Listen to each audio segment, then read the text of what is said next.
Hello friends, welcome to our channel crime diary review. तो चलिए friends, आज की कहानी शुरू करते हैं। तो 28 अगस्त 2023 को 19 साल का शिबली सादिक हरिदोई अपनी मां नाहिदा खत्तर को कॉल करता है। उसकी आवाज़ काफ़ी ज़्यादा घबराई हुई होती है। वो अपनी मां से कहता है कि उसे कुछ लोगों ने किडनैप कर लिया है और वो लोग उसे बहुत ज़्यादा टॉर्चर भी कर रहे हैं। नाहिद इससे पहले कि कुछ समझ पाती या अपने बेटे से कुछ पूछ पाती, कॉल कट गया और थोड़ी देर बाद फिर से शिबली के नंबर से ही नाहिद को कॉल आया, लेकिन इस बार कॉल पर उनका बेटा नहीं बल्कि कोई अजनबी था। और वो अजनबी जो नाहिद खत्तर की जिंदगी में भूचाल लाने वाला था। तो क्या हुआ था शिबली सादिक के साथ, जानकर आपके रोंगटे भी खड़े हो जाएंगे। तो चलिए शुरू करते हैं आज की वीडियो।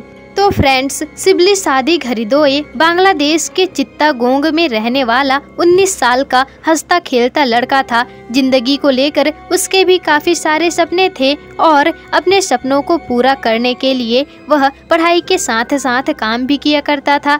बेटर फ्यूचर के लिए वह कदालपुर स्कूल एंड कॉलेज में पढ़ाई कर रहा था। पढ़ाई के खर्च का बोझ उसके गरीब माँ बाप पर ना पड़े, इसके लिए वह एक फॉर्म में मैनेजर की नौकरी भी करता था। और शिबली के दो ही जिंदगी थे, एक पढ़ाई और दूसरा काम। वह हर वक्त इन्हीं दोनों में लगा रहता था और शिबली अपने काम के प्रति कुछ ज़्यादा ही ईमानदार था और उसकी यही ईमानदारी उसके लिए एक मुसीबत बन गई। शिबली कदालपुर के जिस पोल्ट्री फार्म में मैनेजर की ड्यूटी कर रहा था, उस पोल्ट्री फार्म में माइनॉरिटी ट्रैवल कम्युनिटी के कुछ 5 लोग भी काम किया करते थे। एक जगह काम करने की वजह से शिबली और वहाँ के काम करने वाले लोग एक दूसरे के बीच में इनकी दोस्ती भी हो चुकी थी। और क्योंकि शिबली पोल्ट्री फार्म का मैनेजर था और वहाँ के वर्कर्स की भी उससे दोस्ती हो गई थी, इसी दोस्ती का गलत फायदा उठाकर वो लोग अपने काम में कोताही बरतने लगे। लेकिन शिबली को यह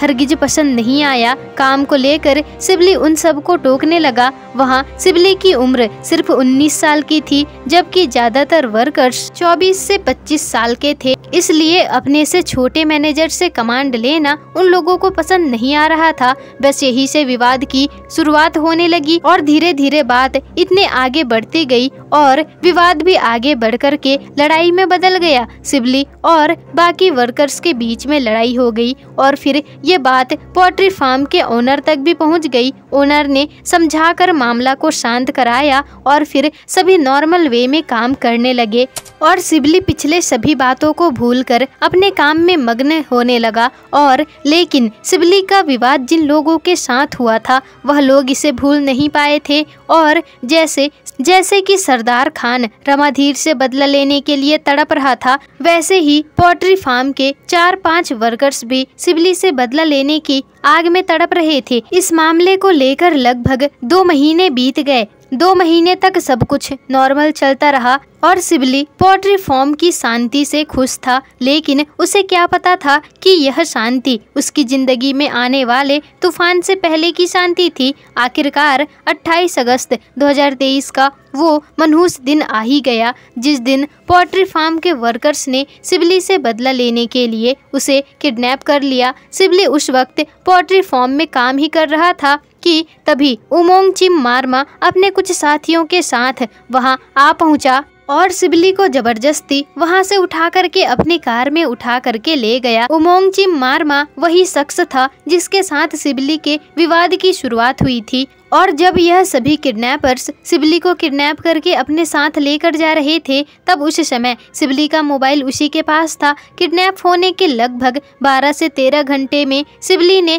किडनैपर्स से छिपा करके अपनी मां को नाहिद खत्तर को कॉल किया और शिबली के घर वाले पहले से ही उसकी तलाश में बहुत ज़्यादा परेशान थे। नाहिद ने जब कॉल पर अपने बेटे की घबराई हुई आवाज़ सुनी तो तब तो उनके होश ही उड़ गए। शिबली ने अपनी मां को बताया कि उसे कुछ लोगों ने जबरदस्ती पकड़कर किडनैप कर लिया है और उसे बांध कर रखा गया है। और शिबली ने यह भी बताया कि उसे टॉर्चर भी किया जा रहा है। इससे पहले कि नाहिद खत्तर अपने बेटे के दर्द को समझ पाती और कुछ पूछ पाती, कॉल कट गया। इस एक कॉल से शिबली के घर पर पूरा हड़कंप मच गया और हर कोई सिबली की तलाश में जुट गया। अब यह लोग सिबली के पता लगाने के बारे में सोच ही रहे थे कि तभी नाहिद अख्तर के मोबाइल पर एक कॉल आया। नाहिद इस उम्मीद में अपने फोन की तरफ दौड़ी कि शायद उसके बेटे ने ही उसे फिर से कॉल किया होगा, लेकिन इस बार यह कॉल सिबली के तरफ से नहीं बल्कि उसे किडनैप करने वाले किडनैपर्स की तरफ से था। ये कॉल फिरौती मांगने के लिए किया गया था। किडनैपर्स ने सिबली की रिहाई के बदले उसके परिवार से 15 लाख टका की मांग की। सिबली के परिवार की आर्थिक स्थिति बस ऐसी थी कि यह परिवार मुश्किल से अपना गुजारा कर पाता था। ऐसे में उनके लिए अचानक से 15 लाख टका चुका पाना असंभव था। फिर भी अपने बेटे के खातिर सिबली के परिवार वाले पैसा जमा करने की कोशिश में लग गए। 15 लाख टका की फिरौती मांगने के 3 दिन बाद भी जब सिबली के परिवार वाले पैसे का इंतजाम नहीं कर सके, तब 31 अगस्त को किडनैपर्स ने फिर से कॉल किया और सिबली के पिता ने कॉल करने वाले किडनैपर्स को अपनी गरीबी की दुहाई दी और फिरौती की रकम कम करने की गुजारिश की। किडनैपर्स तो ऑलरेडी सिबली और उसके परिवार की आर्थिक स्थिति के बारे में जानते थे, इसलिए उन लोगों ने भी फिरौती की रकम घटा करके 15 लाख से 2 लाख टका कर दिए। और फिर वैसे तो गरीब परिवार के लिए 2 लाख टका भी जमा कर पाना बहुत ज़्यादा मुश्किल है, लेकिन जब बात अपने बेटे की हो तो कैसे भी करके पैसों का इंतजाम तो करना ही पड़ता है। दर दर हाथ फैलाने के बाद आखिरकार 4 सितंबर को सिबली के माता पिता ने 2 लाख टका जमा कर लिए और फिर उन लोगों ने किडनैपर्स से संपर्क किया। किडनैपर्स ने सिबली के पिता को पैसे लेकर बंदरबान डिस्ट्रिक्ट के न्यास क्वार्टर्स के पास बुलाया। मरता क्या न मरता अपने बेटे को वापस पाने की उम्मीद लिए सिबली के पिता पैसे लेकर बताए गए जगह पर पहुंच गए और वहां पैसे लेने के लिए 2 बंदे आए और फिर सिबली के पिता ने उन्हें पैसे का बैग थमाया। पैसे लेकर जब वह दोनों बंदे वहां से जाने लगे, तब उन्होंने पूछा कि सिबली कहाँ है। उन दोनों ने जवाब में कहा कि तुम घर जाओ, तुम्हारे घर पहुंचने से पहले ही सिबली घर पहुंच चुका होगा। और फिर क्या, उसके पिता अपने बेटे को दोबारा अपने नजरों के सामने देखने की हसरत लेकर सिबली के पिता दौड़े दौड़े अपने घर पहुंचे, लेकिन घर पहुंचने के बाद उनकी सारी हसरत आंसुओं में बह गई, क्योंकि अब तक सिबली घर पर नहीं पहुंचा था। सिबली के माता पिता को अब यह उम्मीद थी कि शायद किडनैपर्स सिबली को छोड़ने में थोड़ा टाइम लगाएंगे। इसी उम्मीद में उन्होंने सिबली के इंतजार में 3 दिन और बिता दिए और 4 सितंबर को इन्होंने किडनैपर्स को पैसा दिया था, लेकिन जब 7 सितंबर तक भी सिबली अपने घर नहीं पहुंचा, तब सिबली के माता पिता की सारी उम्मीदें धूमिल हो गई और आखिर में थक हार कर उन्होंने रुआंजन पुलिस स्टेशन में सिबली के किडनैप होने की FIR दर्ज करा दी। सिबली के किडनैप होने के 11 दिन बाद यह मामला पुलिस के पास पहुंचा। सिबली की FIR दर्ज कराने में इतना समय इसलिए लगा क्योंकि किडनैपर ने उन्हें धमकी दी थी कि अगर उन्होंने FIR दर्ज की तो वे सिबली को मार देंगे।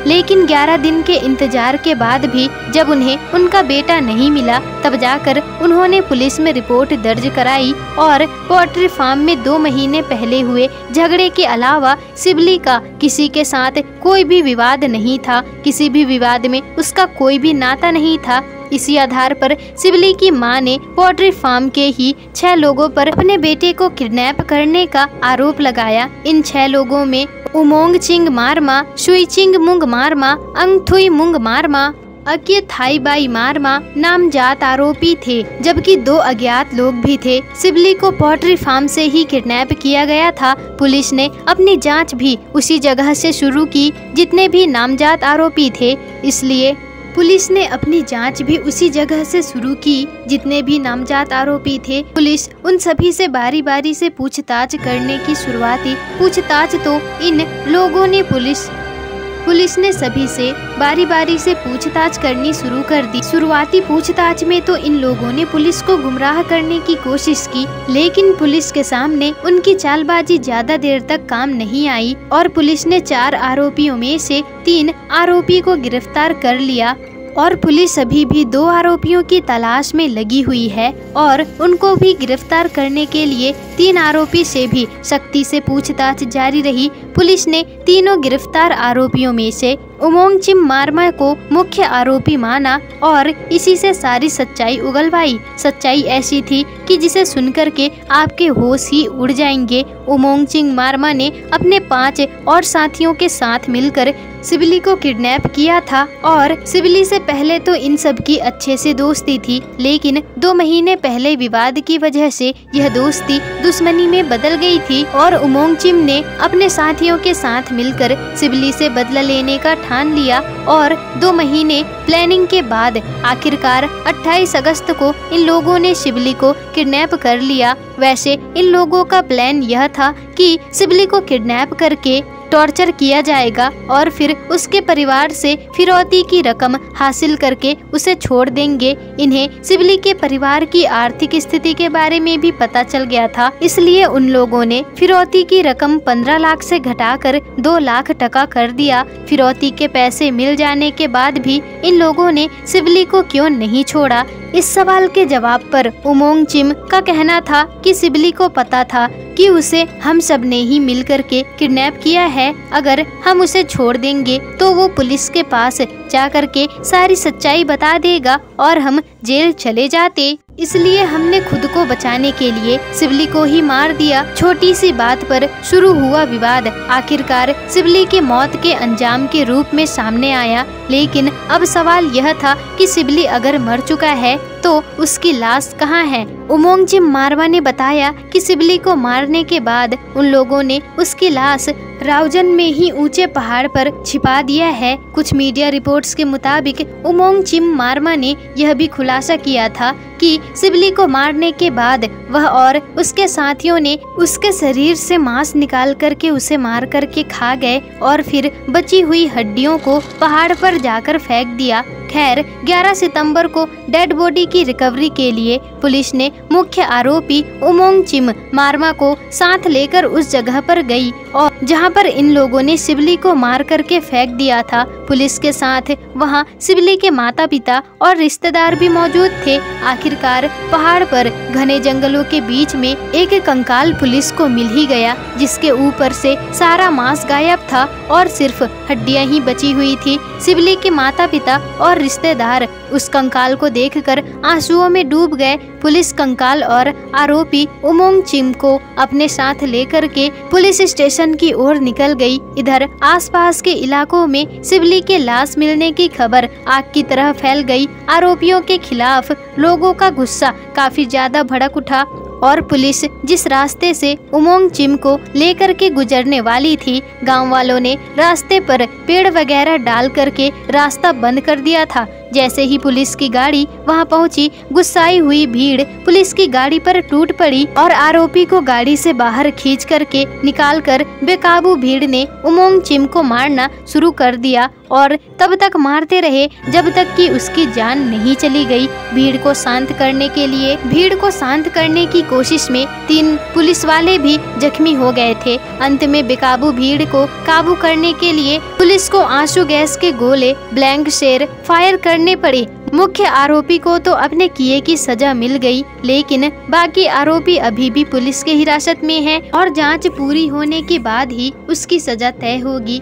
सजा जो भी मिल जाए, लेकिन इन लोगों ने छोटी सी वजह के लिए सिबली के माता पिता से जो छीन लिया, पूरी दुनिया में कोई भी चीज उसकी भरपाई नहीं कर सकती। तो फ्रेंड्स, आज के सच्ची घटना की कहानी के बारे में आपकी क्या राय है, हमें कमेंट बॉक्स में जरूर बताइएगा और आरोपियों को कौन सी सजा मिलनी चाहिए यह भी हमें कमेंट बॉक्स में जरूर बताइएगा। और अगर कहानी अच्छी लगी हो तो वीडियो को लाइक, शेयर, कॉमेंट और चैनल को सब्सक्राइब करके बेल आइकन जरूर ही प्रेस कर दीजिएगा, जिससे कि आपको ऐसी ही सच्ची घटना पर आधारित कहानियाँ आगे भी पता चलती रहे।